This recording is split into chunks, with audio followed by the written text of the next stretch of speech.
love a bit of rump steak. This is a beautiful Turner and George rump steak. This is nice, simple cooking, and I'm going to go for some sea salt. Make sure you get some on that nice fat, so that's going to crisp up lovely. You can see there's two distinct muscles here. That is the picanha there, the rump cap, and you see it's got some lovely fat in, and this is the main part of the rump. I've got my meter plus here. I'm going to come in from the side into this bit here. There we go. And I'm going to set up on my phone, beef, steak, rump, rare, start cook. Okay, that's telling me 52 degrees, that'll be perfect. Let's get this on the grill. I'm simply gonna get that steak straight on there. So you can go reverse here if you want.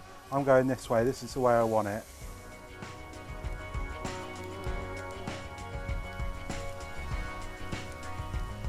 Okay, so I'm happy with the sear on that. I'm just gonna give it a little bit of extra sear on the edges there. Just get that fat a bit crispier.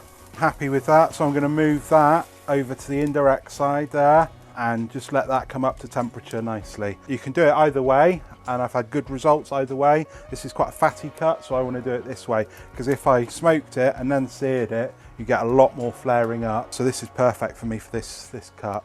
So that's nicely rested, and the meter's done its job. What I'm going to do is just separate off the picanha, the rump cap there, and I'm going to have some of that. That's the bit I want.